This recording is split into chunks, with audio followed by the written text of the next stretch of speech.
Hello दोस्तों, good evening. हम बात करेंगे तक्षशिला विश्वविद्यालय की, जो वर्तमान के पाकिस्तान के रावलपिंडी के 18 मील उत्तर की ओर स्थित था।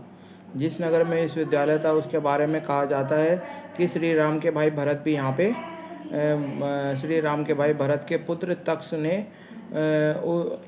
उस नगर की स्थापना की थी। यह विश्व का प्रथम विश्वविद्यालय था। इसके बाद दूसरा विश्वविद्यालय नालंदा विश्वविद्यालय है, जो कि मगध में वर्तमान बिहार के राज्य नालंदा जिला में स्थित है।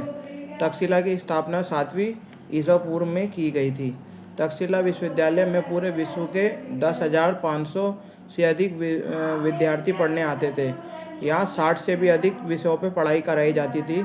326 ईसा पूर्व में विदेशी आक्रमणकारी सिकंदर के आक्रमण के समय यह संसार का सबसे प्रसिद्ध विश्वविद्यालय ही नहीं था, अपितु उस समय पे यहाँ पे चिकित्सा शास्त्र का एकमात्र केंद्र भी था।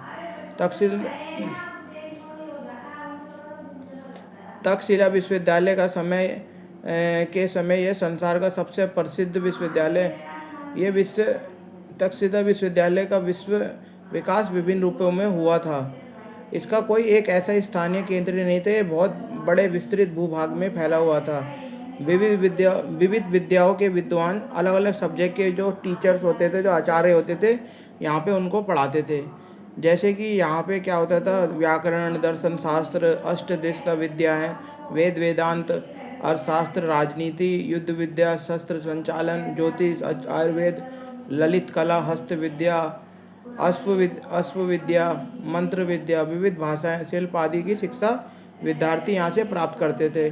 प्राचीन भारत साहित्य के अनुसार प्राणी, कौटिल्य, चंद्रगुप्त, जीवी, कुशल राज, प्रसेनजित आदि महाराजों ने इसी से शिक्षा प्राप्त की थी। प्राचीन, एक बार यहाँ पे हम दोबारा से इसको देखेंगे। प्राचीन साहित्य के अनुसार प्राणिनी, कौटिल्य, चंद्रगुप्त, जीवक, कौशल राज, प्रसेनजीत आदि महापुरुषों ने इसी विश्वविद्यालय से शिक्षा। तक्षशिला विश्वविद्यालय में वेतनभोगी कोई शिक्षक नहीं थे और ना ही कोई स्पेसिफिक कोई सिलेबस था। यहाँ पे कोई पाठ्यक्रम था। आजकल की तरह यहाँ पे कोई पाठ्यक्रम भी निर्धारित नहीं था और ना कोई प्रमाण पत्र या उपाधि दी जाती थी। शिक्षक की योग्यता और रुचि देखकर आचार्य उनका फैसला लेते थे, इनको कितना पढ़ाना है और कितना अध्ययन कराना है और कितने अध्ययन की अवधि होगी। परंतु कई पाठ्यक्रमों में समय सीमा निर्धारित होती थी।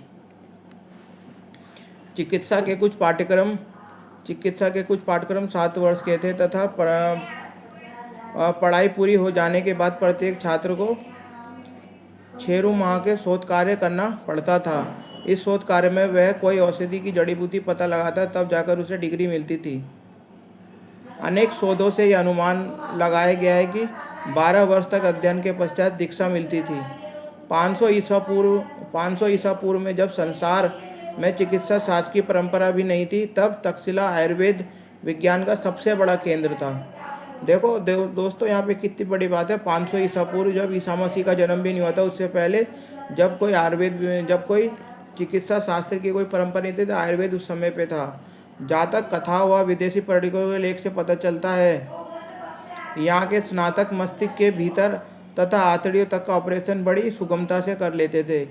अनेक असाध्य रोगों के उपचार सरल व सुलभ जड़ी बूटियों से करते थे। इसके अतिरिक्त अनेक दुर्लभ जड़ी बूटियों का भी उन्हें ज्ञान था। शिष्य आचार्य के आश्रम में रहकर विद्या अध्ययन करते थे। एक आचार्य के पास अनेक विद्यार्थी रहते थे। इनकी संख्या प्रायः 100 से अधिक होती थी और अनेक बार 500 तक पहुंच जाती थी। अध्ययन में क्रियात्मक कार्य को बहुत महत्व दिया जाता था। दोस्तों, छात्रों को देशाटन भी कराया जाता था। उन्हें लोगों को घुमाए भी, उनके जो छात्र होते थे उनको देश घुमाया भी जाता था। शिक्षा पूर्ण होने पर परीक्षा ली जाती थी। तक्षशिला विश्वविद्यालय से स्नातक होना उस समय अत्यंत गौरवपूर्ण माना जाता था। यहाँ धनी तथा निर्धन दोनों तरह के छात्रों के अध्ययन की व्यवस्था थी। धनी छात्र आचार्य को भोजन, निवास और अध्ययन का शुल्क देते थे तथा निर्धन छात्र अध्ययन करते हुए आश्रम के कार्य करते थे। शिक्षा पूरी होने पर वे शुल्क देने की प्रतिज्ञा करते थे। प्राचीन साहित्य से विदित होता है कि तक्षशिला विद्यालय में पढ़ने वाले उच्च वर्ण के ही छात्र होते थे। सुप्रसिद्ध विद्वान चिंतक, कूटनीतिक, अर्थशास्त्री चाणक्य ने भी अपनी शिक्षा यहीं से पूर्ण की थी। उसके बाद यहीं शिक्षण कराने लगे थे। यहाँ उन्होंने अपने अनेक ग्रंथों की रचना की। इसी विश्वविद्यालय के स्थिति ऐसे स्थान पर थी जहाँ पूर्व और पश्चिम से आने वाले मार्ग मिलते थे। चौथी शताब्दी में ईसा पूर्व से इस मार्ग से भारतवर्ष पर विदेशी आक्रमण होने लगे। विदेशी आक्रांताओं ने इस विद्यालय को काफ़ी क्षति पहुंचाई। दोस्तों, ये था मैंने तक्षशिला के बारे में बताया। मैं आपको आगे नालंदा के बारे में भी बताऊंगा दोस्तों। धन्यवाद आप सभी का।